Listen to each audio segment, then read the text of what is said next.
zeros of a function z naught, zeros of a function कहलाएगा if z naught अगर हम उस function में पुट करें और वो जवाब ज़ीरो आ जाए तो हम उस पॉइंट को उस फंक्शन का ज़ीरो कहेंगे। किसी फंक्शन में कोई पॉइंट पुट करें, अगर वो फंक्शन ज़ीरो हो जाता है तो वो पॉइंट हमारे पास उस फंक्शन का ज़ीरो कहलाता है। An analytic function of f has a zero of order n at z is equal to z naught if f of उस फंक्शन f में ज़ीरो पुट करें तब भी ज़ीरो आए।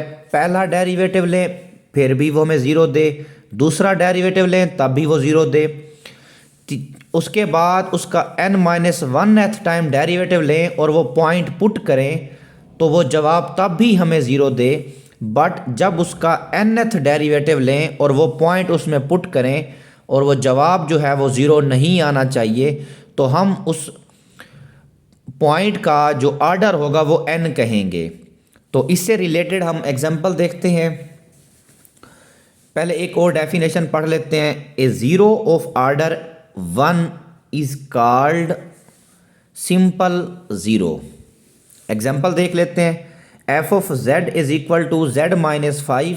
अगर आप z की जगह 5 पुट करें तो हमारा ये फंक्शन ज़ीरो हो जाएगा। तो अब इस फंक्शन का डेरिवेटिव लें तो इस फंक्शन का जो derivative with respect to z होगा वो 1 होगा। तो पहले हम इस फंक्शन में ज़ीरो पुट करते हैं तो जवाब हमारे पास आता है ज़ीरो। लेकिन जब पहला डेरिवेटिव लेते हैं तो इसका जो जवाब आ जाता है 1 और इसमें पॉइंट पुट करेंगे तो वो नॉट इक्वल टू ज़ीरो आएगा। तो क्योंकि पहले डेरिवेटिव के ऊपर इसका जवाब ज़ीरो के बराबर नहीं आया, लेकिन फंक्शन में ज़ीरो पुट करने से 5 पुट करने से जवाब ज़ीरो आ गया है। तो ये 5 इस f ऑफ z का ज़ीरो है और ये हमारे पास सिंपल ज़ीरो है और इसका ऑर्डर हमारे पास 1 है। नेक्स्ट हमारे पास एग्जांपल है। f ऑफ z हमारे पास है z minus 5 raise power cube और अगर हम इस z की जगह पुट कर दें 5 तो इस पूरे फंक्शन ने ज़ीरो हो जाना है। तो हम पहला डेरिवेटिव लेते हैं। पहला डेरिवेटिव लेंगे 3 पहले आ जाएगा, z माइनस 5 का होल स्क्वायर बन जाएगा। तो फिर ज़ीरो पुट करेंगे तो भी हमारे पास 5 पुट करेंगे तो भी हमारे पास जवाब ज़ीरो आ जाएगा। सेकेंड डेरिवेटिव लेंगे 6 इंटू जेड माइनस 5 बनेगा और इसी सेकेंड डेरिवेटिव में भी अगर z की जगह हम 5 पुट करेंगे तो भी फंक्शन ज़ीरो हो जाएगा। थर्ड डेरिवेटिव लेंगे तो वो फंक्शन हमें वैल्यू जो देगा वो 6 देगा। अब इस थर्ड डेरिवेटिव में हम जब ज़ीरो पुट करते हैं, z की जगह हम 5 पुट करते हैं तो हमारे पास जवाब जो है वो ज़ीरो नहीं होता। तो जिस डेरिवेटिव पे उसका जवाब ज़ीरो नहीं हो रहा होगा वो उस पॉइंट का ऑर्डर कहलाएगा। तो z is equal to 5 zero है इस फंक्शन का और इसका हमारे पास ऑर्डर जो है वो 3 है। बहुत ही ये आसान टॉपिक है और इंटरेस्टिंग भी है और इम्पोर्टेंट भी है।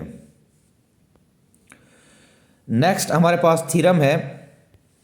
ए फंक्शन f इज़ एनालिटिक।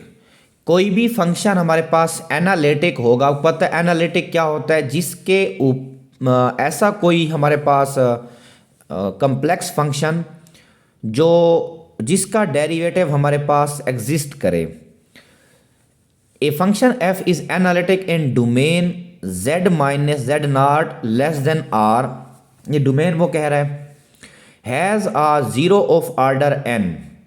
हम कोई फंक्शन हमारे पास इस डोमेन के ऊपर उसमें उसका ज़ीरो मौजूद हो और उस ज़ीरो का ऑर्डर हमारे पास n कहलाएगा। कोई भी ऑर्डर हो सकता है, n मीन कोई भी हमारे पास। At z is equal to z naught if and only if can be written as f of z is equal to z minus z naught raise power n phi of z where phi is analytic at z is equal to z naught and phi of z में जब z not put करेंगे तो हमारे पास जवाब 0 के बराबर नहीं आएगा, तो हम उस फंक्शन को एनालिटिक कहेंगे और उसका आर्डर हमारे पास n होगा। तो पहले इसको एक्सप्लेन करने से पहले ना इससे रिलेटेड जो मैंने एग्जांपल दिए पहले उसको समझ लेते हैं। f ऑफ z हमारे पास है z into sine z square.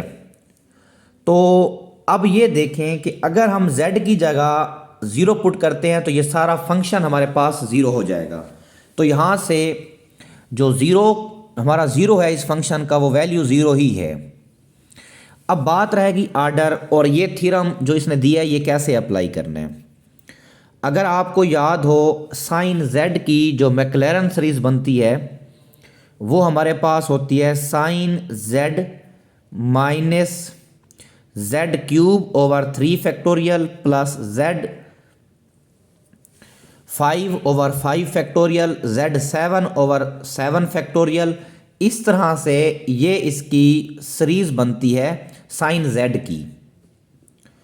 तो अब हम क्या करते हैं, ये जो फंक्शन हमारा दिया हुआ है z into sine z square z is equal to 0, यानी ये हम साइन z की यहाँ पहले सीरीज लिखी साइन z स्केयर की। अब देखें यहाँ जहाँ z स्केयर है, जहाँ z होगा वहाँ उसका स्केयर कर लेंगे तो उसकी पावर बढ़ जाएगी, क्योंकि असल में जो साइन z की जो सीरीज होती है वो होती है sine z is equal to z minus z cube over 3 factorial plus z 5 over 5 factorial minus z 7 over 7 factorial up to so on. इस तरह से ये चलती है। तो यहाँ z का स्केयर है तो z square minus z 6 over 3 factorial plus z 10 over 5 factorial up to so on. इस तरह ये सीरीज चलेगी z साइन z स्केयर की। जब इस साइन z स्केयर के साथ z मल्टीप्लाई करूँगा तो ये इस सीरीज से मैंने z स्केयर कॉमन ले लिया, तो मेरे पास बन गया 1 माइनस z4, क्योंकि 6 है तो 2 कॉमन लूँगा तो z4 over 3 factorial z8 over 5 factorial up to so on. z square को z से मल्टीप्लाई करेंगे तो z क्यूब आ जाएगा, और इस पूरे वाले फंक्शन को नाम दे दिया है फाई ऑफ z का, क्योंकि ये सारा फंक्शन z की फॉर्म में है। तो अब ज़रा थ्योरम की तरफ आ जाएं। f ऑफ z, ये हमारा theorem f of z is equal to z minus z की पावर n। तो यहाँ पे z की पावर जो है वो 3 है। अब z नॉट यहाँ 0 जो है हमारा z नॉट है, बाकी जो फंक्शन है वो f of phi of z है। तो ये देखें ये हमारा जो फंक्शन इसका मतलब है हमारा क्या हो जाएगा, एनालिटिक होगा। अब यहाँ पे जो z की पावर है वो हमारे पास 3 है। तो वो भी यही थ्योरम शो करना चाहता था कि कोई भी फंक्शन एनालिटिक अपनी डोमेन के अंदर तब कहलाएगा जब वो फंक्शन इस फॉर्म में लिखा जा सके कि z वाली वैल्यूज़ अलग हो जाएं, बाकी और वैल्यूज़ हमारे पास अलग हो जाएं। तो हमने भी देख लिया, हमने ये जो फंक्शन को हमने जब सीरीज बनाई तो z वाली वैल्यू अलग हो गई, फाई ऑफ z एक अलग फंक्शन बन गया। तो इस तरह से जो z की पावर होगी वो हमारे पास उस पॉइंट का आर्डर कहलाएगा।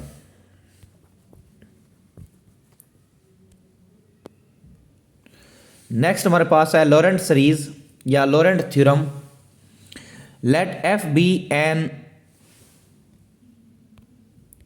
Analytic within domain defined by, ये z माइनस z का mod less than set of real number greater than r, ये डोमेन है। ये डोमेन हमें ये इस पे कंफ्यूज नहीं होना। z माइनस z नॉट का मॉड इसका मतलब है कोई हमें डोमेन बता दी जाएगी या जिसके ऊपर हमने उसका एनालिटिसिटी चेक करनी होगी वो हमें बता दी जाएगी। Then f has series representation उसकी है f of z is equal to, हमारे पास समेशन है माइनस इन्फिनिटी से लेकर positive infinity a k minus z not. पहले ना ये समझें z माइनस z नॉट की पावर k का क्या मतलब है।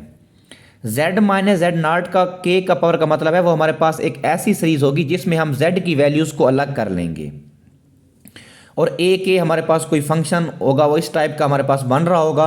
अगर हम f ऑफ z को एक सीरीज फॉर्म में लिखें तो फिर कैसे होगा। तो अगर हम k की वैल्यू पुट करते हैं 0 तो ये बन जाएगा ए नाट जेड माइनस जेड नाट की पावर बन जाएगी 0, वो 1 बन जाएगा। और इस तरह से ये हमारी मिड टर्म आ जाएगी।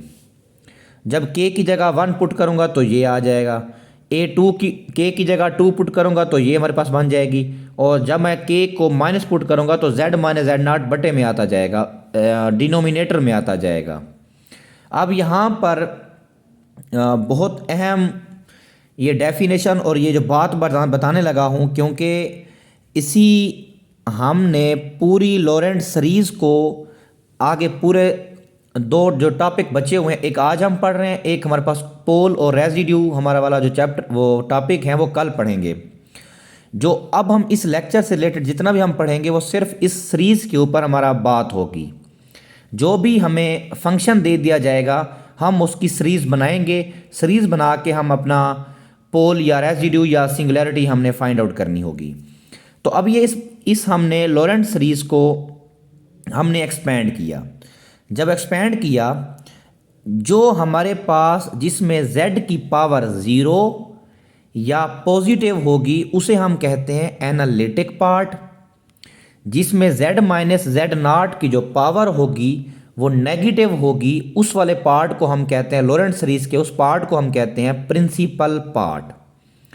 दोबारा बात समझें, जहाँ से हमारे पास z वाले फंक्शन की जो वैल्यू पावर जो होगी, अगर वो पावर हमारे पास 0 यानी सेट ऑफ होल नंबर होगी तो हम उसको एनालिटिक पार्ट कहेंगे लॉरेंट सीरीज़ का।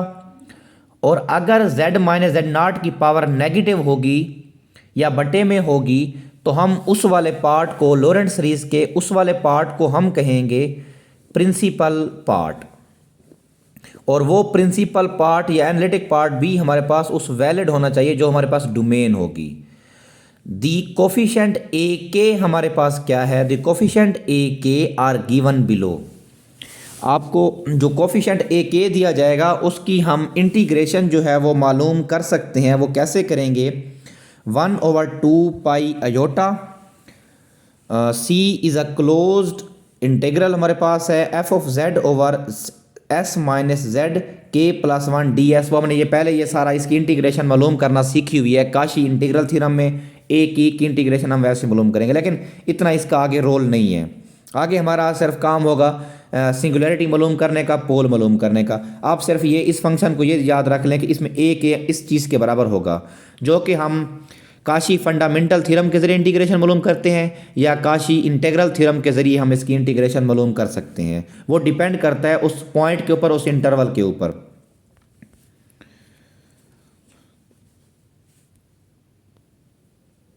नेक्स्ट हमारे पास इससे रिलेटेड एग्जांपल है एनालिटिक पार्ट और प्रिंसिपल पार्ट। हम एक फंक्शन का कैसे मालूम करते हैं और कैसे देखते हैं। F of z is equal to 1/z minus z into z minus 1।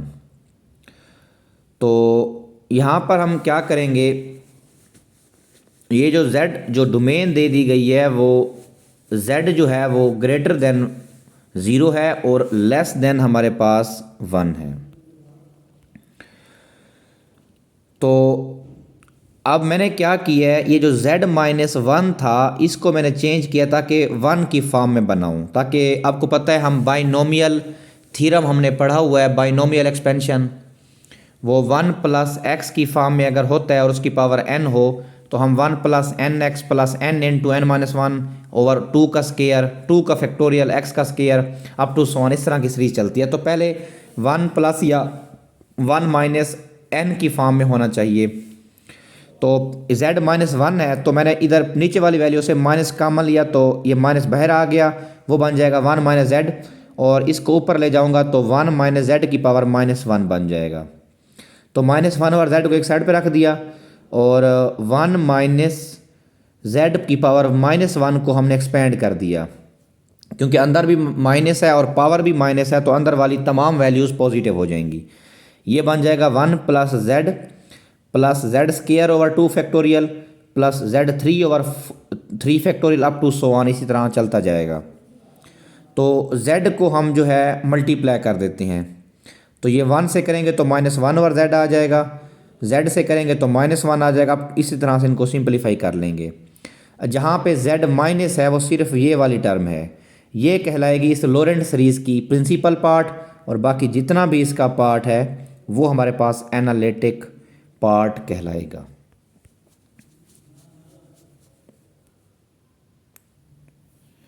Next हमारे पास है सिंगुलर पॉइंट। ये डेफिनेशन बहुत अहम है। इफ़ f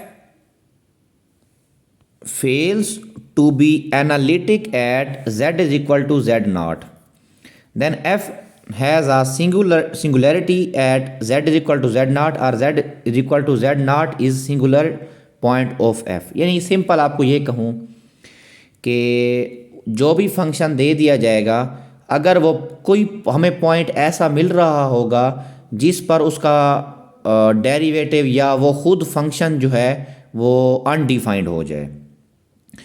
मैं दोबारा इसको पढ़ देता हूँ। ऐसा पॉइंट जो उस फंक्शन में पुट करने से वो फंक्शन अनडिफाइंड हो जाएगा, वो पॉइंट हमें सिंगुलर पॉइंट कहलाएगा।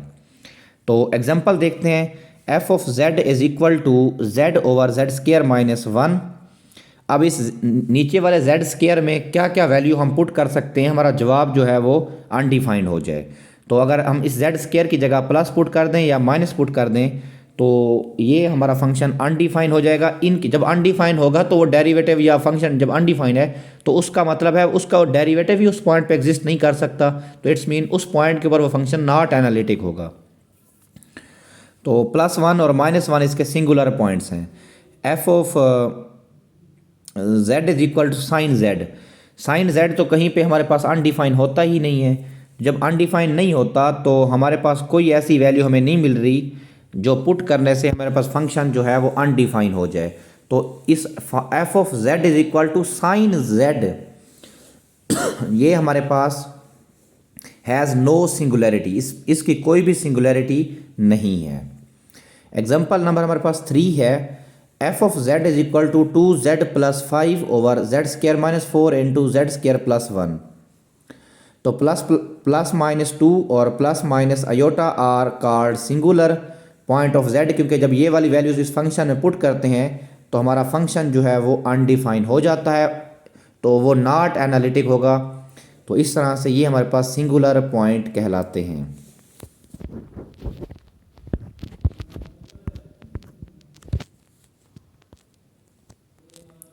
नेक्स्ट हमारे पास एग्जांपल है f of z is equal to sine 1 over z। पहला जो एग्जांपल 2 थी उसमें साइन z था जस्ट, इसमें हमारे पास है साइन 1 ओवर z। तो साइन 1 ओवर z जो है, अगर हम इस z की जगह 0 पुट कर दें तो हमारे पास ये फंक्शन अनडिफाइंड हो जाएगा।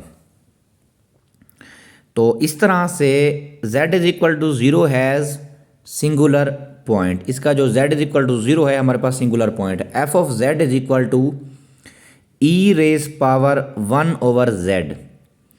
अगर हम बात करें e रेज पावर की तो इसकी जो सीरीज़ बनती है वो ये वाली बनती है 1 plus z square over 2 plus z cube over 3 up to so on. अगर e की जो भी e की पावर है वही हम उसको समेशन फॉर्म में लिख देते हैं।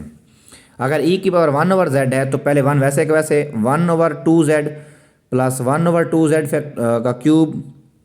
तो इस तरह से हमारे पास ये सीरीज़ बनेगी। आपको खुद देख लें, अगर हम इस सीरीज़ के अंदर जब z की जगह 0 पुट कर देंगे तो ये हमारे पास अनडिफाइंड टर्म्स आ जाएंगी, तो इसके ऊपर वो एनालिटिक नहीं होगा। इस तरह से z is equal to 0 has its singular point. तो 0 इसका सिंगुलर पॉइंट है।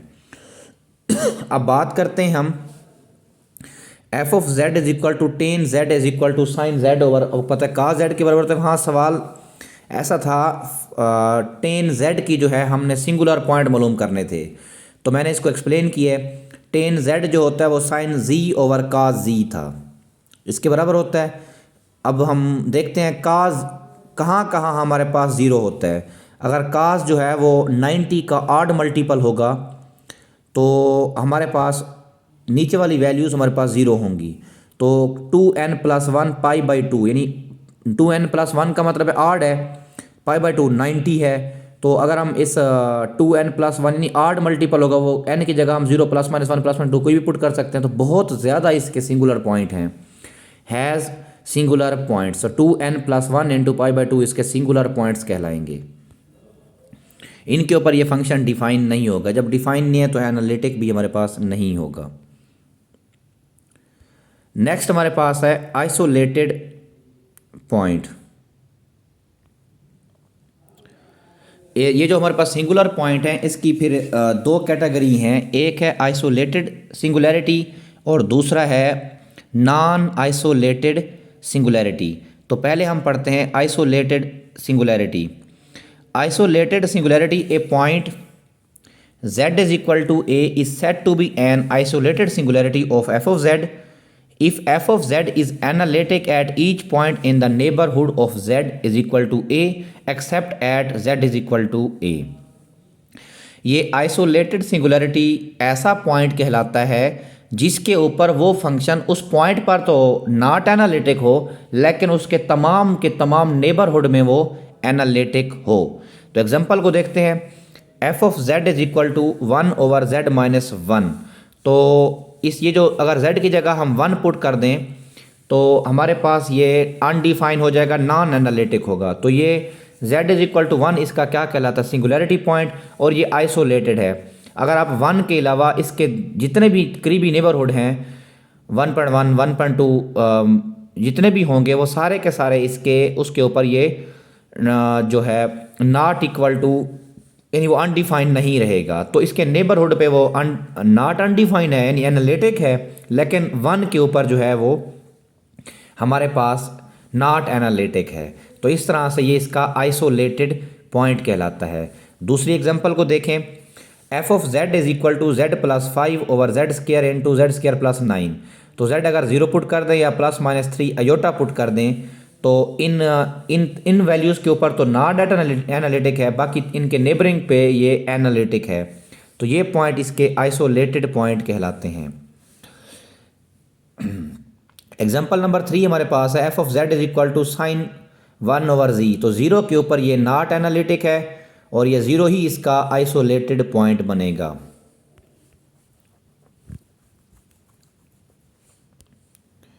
नेक्स्ट हमारे पास है नॉन आइसोलेटेड सिंगुलैरिटी, इसकी दूसरी कैटेगरी है। अब देखें ना, सिंगुलैरिटी तो हम जस्ट ये बात पढ़ी है कि सिंगुलैरिटी का मतलब है जिस पॉइंट के ऊपर वो फंक्शन जो है वो नॉट एनालिटिक हो। और फिर दो कैटेगरी, आइसोलेटेड मीन वो पॉइंट जिसके उस पॉइंट पे के ऊपर तो हमारे पास नॉट एनालिटिक हो लेकिन उसके नेबरिंग पे एनालिटिक हो। अब नॉन आइसोलेटेड सिंगुलैरिटी क्या है? The function f of z has non-isolated singularity at z = a if in the neighboring of z = a there exists other point where the function is not analytic। ये बात कि एक तो हमारे पास वो a उसका कहलाता है नॉन सिंगुलैरिटी कहलाएगा कि उस पॉइंट के अलावा और पॉइंट के ऊपर भी फंक्शन जो है वो नॉट एनालिटिक हो। तो इसकी मिसाल देखते हैं। एग्जांपल नंबर 1 हमारे पास है 1/sin π/z। ये फंक्शन है, तो अगर हम z की जगह पुट कर दें 0, ये सिंगुलर पॉइंट हो गया। अब 0 के अलावा हमें और भी बहुत सारे पॉइंट मिल रहे हैं जिसके ऊपर ये फंक्शन एनालिटिक नहीं होगा। अगर आप z की जगह +-1 पुट कर दें, +-2 पुट कर दें, +-3 पुट कर लें, ये इनके ऊपर भी हमारे पास नॉट एनालिटिक होगा क्योंकि वो 0 दे देगा और वो अनडिफाइंड हो जाएगा। सो f of z is not analytic. अब नेक्स्ट को देख लें, f of z = log z। z = 0 अगर आप पुट करते हैं तो ये तो अनडिफाइंड हो जाता है, इज सिंगुलर, ये इसका सिंगुलर पॉइंट हो गया। वैसे बाकी ये जो +-1 +-2 ये जो इसके अलावा और भी हैं वो भी इसके सिंगुलर पॉइंट हैं, लेकिन हम बात कर रहे हैं इसके ये क्योंकि ज़्यादा है तो इसको हम फिर जस्ट आइसोलेटेड नहीं कहेंगे, नॉन आइसोलेटेड हम कहेंगे।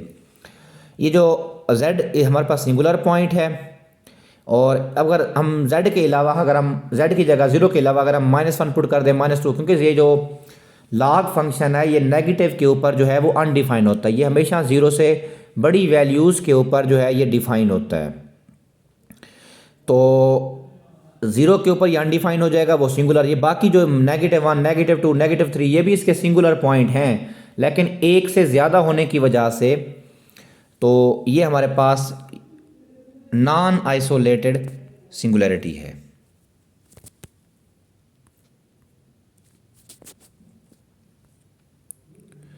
नेक्स्ट हमारे पास है टाइप्स ऑफ आइसोलेटेड सिंगुलैरिटी। देखें, पहले हमने सिंगुलैरिटी की टाइप पढ़ी, अब हम पढ़ रहे हैं दो टाइप थी, आइसोलेटेड सिंगुलैरिटी और नॉन आइसोलेटेड। अब हम पढ़ रहे हैं आइसोलेटेड सिंगुलैरिटी की कितनी टाइप होती हैं। आइसोलेटेड सिंगुलैरिटी की हमारे पास 3 टाइप होती हैं।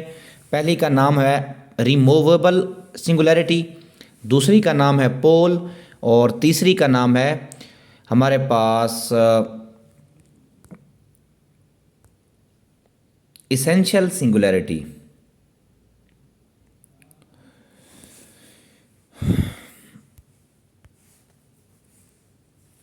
तो इसकी पहली टाइप हम आज जो पढ़ेंगे रिमूवेबल और आइसोलेटेड इसेंशियल सिंगुलैरिटी, और जो कल हम देखेंगे वो पोल के बारे में और रेजिड्यू के बारे में कल डिस्कस करेंगे। तो देखते हैं रिमूवेबल सिंगुलैरिटी क्या कहलाती है। If principal part in the Laurent expansion, आपको याद होगा कि प्रिंसिपल पार्ट क्या होता है, जिसमें वो लोरेंट एक्सपेंशन जब हम करते हैं, यानी ऐसी सीरीज बने जिसमें z की जो पावर है वो हमारे पास अगर नेगेटिव होगी तो हम उसको उस लोरेंट सीरीज की उस पार्ट को हम कहते हैं प्रिंसिपल पार्ट। मैं दोबारा प्रिंसिपल पार्ट को एक बार फिर रिपीट कर देता हूँ। लोरेंट सीरीज का वो पार्ट जिसमें z की पावर जो है वो नेगेटिव हो। अब रिमूवेबल सिंगुलैरिटी की बात करते हैं। If principal part in the Laurent expansion of f of z has no term, यानी कि जो फंक्शन हमें दिया जाए उसमें प्रिंसिपल पार्ट यानी नेगेटिव z वाली वैल्यू हो ही ना, और उसमें then the singular point is called removable singularity. तो हम उस सिंगुलैरिटी को रिमूवेबल सिंगुलैरिटी कहेंगे। तो फंक्शन को देखते हैं, sine z over z is equal to f of z, ये फंक्शन है। तो अब देखें इसकी जो z जो है वो अगर 0 पुट कर दें, ये हमारा फंक्शन जो है वो अनडिफाइन हो जाएगा, इस पे नॉट एनालिटिक है। अब ये जो 0 है देखते हैं, ये आइसोलेटेड तो है ही है। अब हमने ये देखना है कि आइसोलेटेड है, आइसोलेटेड की कौन सी टाइप है। अगर इसमें जो सीरीज़ हम बनाएंगे तो इसकी सीरीज़ बनाते हैं, 1 ओवर z को एक साइड पे कर लिया, साइन z की जो है हमने सीरीज़ इधर लिख दी, z minus z cube over 3 factorial plus z 5 over 5 factorial minus z 7 over 7 का factorial up to so on. 1 over z के ऊपर डिवाइड कर दें तो वैल्यू आ जाएगी 1 minus z square over 3 factorial plus z 4 over 5 factorial. अब देखें ये सारे का सारा हमारे पास एनालिटिक पार्ट आया है, इसमें हमारे पास कोई z की कीमत नेगेटिव है ही नहीं। जब नेगेटिव नहीं है तो इट्स मीन हमारे पास जो है ये सारे का सारा एनालिटिक पार्ट है, इसमें प्रिंसिपल पार्ट हमारे पास मौजूद नहीं है। तो ये है तो आइसोलेटेड सिंगुलैरिटी, लेकिन ये कौन सी टाइप है, रिमूवेबल सिंगुलैरिटी हमारे पास है।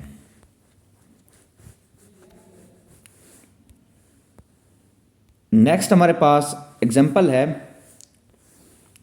f of z is equal to sine 4z minus 4z over z square. तो पहले मैंने साइन 4z की मैंने उसी फार्मूले के ऊपर उसकी सीरीज़ एक्सपेंड की और minus 4z over z square. तो 4z से 4z कैंसिल हो जाएगा, z स्क्वायर डिवाइड करूँगा तो जवाब आ जाएगा हमारे पास 64z over 3 factorial 1024z cube over 5 factorial up to so on. अब इसमें भी आप लोग देख लें कि हमारे पास z की जो पावर है वो नेगेटिव नहीं है, तो ये सारे का सारा एनालिटिक पार्ट है। लेकिन ये नहीं देखना आपने इस वाले पार्ट को चेक नहीं करते रहना कि इस पार्ट ये वाला पार्ट तो हमारे पास जो है 0 तो हमें नहीं देता। हमने फंक्शन को देखना होता है कि वो कौन सी z की वैल्यू पुट करने से हमारे पास जवाब जो है वो अनडिफाइन होता है। तो इसकी जो फंक्शन की जो हमारे पास 0 है या सिंगुलर पॉइंट है वो 0 है, तो ये रिमूवेबल सिंगुलैरिटी है। क्योंकि ये देखें आप इसमें सिंगुलैरिटी अब जो ये हमने एक्सपेंड किया है इसमें अब एक्सपेंड करने के बाद हम कोई भी z की वैल्यू पुट कर लें, कभी ये जो जवाब है अनडिफाइंड नहीं होगा। तो ये इससे ये सिंगुलैरिटी हमारे पास रिमूव हो गई है। इस तरह के फंक्शन को हम या वो सिंगुलैरिटी को रिमूवेबल सिंगुलैरिटी कहते हैं, जिसमें हमारे पास जो है वो प्रिंसिपल पार्ट ज़ीरो हो जाता है, वो ना कोई भी टर्म उसकी एग्जिस्ट नहीं करती। नेक्स्ट हमारे पास है essential singularity. If the principal part in the Laurent expansion of f of z has infinite term, उधर था कोई भी टर्म नहीं होगी तो रिमूवेबल सिंगुलरिटी, अगर इन्फिनिट टर्म्स अगर आ जाएंगी तो वो हमारे पास जो है इसेंशियल सिंगुलरिटी कहलाएगी। तो इसकी एग्जांपल देख लेते हैं। F of z is equal to e raise power 1 over z, e raise power 1 over z is equal to 1 plus 1 over z. अब देखिए तमाम के तमाम जेड हमारे पास फ्रैक्शन फॉर्म में आ रहे हैं और सारे का सारा और प्रिंसिपल पार्ट आ रहा है। ये सिर्फ 1 हमारे पास एनालिटिक पार्ट है, बाकी ये सारा उसका प्रिंसिपल पार्ट है। और देख लें कि इन्फिनिट टर्म्स हमारे पास प्रिंसिपल पार्ट में आ रही हैं। अगर ज़्यादा पार्ट आ रही होंगी तो हम उस तरह के फंक्शन को कहते हैं और सिंगुलरिटी को कहते हैं इसेंशियल सिंगुलरिटी। और इसमें जो सिंगुलरिटी है वो ज़ीरो है कि ज़ीरो पुट करने से वो फंक्शन हमारे पास जो है वो अनडिफाइन हो जाता है। नेक्स्ट हमारे पास है example number 2, f of z is equal to sine 1 over z. Sine z की जो फार्मूला होता है वो ये लिखा हुआ है और इसमें 1 ओवर जेड करेंगे तो ये आ जाएगा। और इसमें देखिए प्रिंसिपल पार्ट जेड जो है वो बहुत सारी टर्म ऐसी हमें मिल रही हैं जो कि प्रिंसिपल पार्ट की हैं, इन्फिनिट नंबर ऑफ टर्म। तो जेड इज इक्वल टू 0 इसका सिंगुलर पॉइंट है और ये हमारे पास आइसोलेटेड इसेंशियल सिंगुलरिटी है।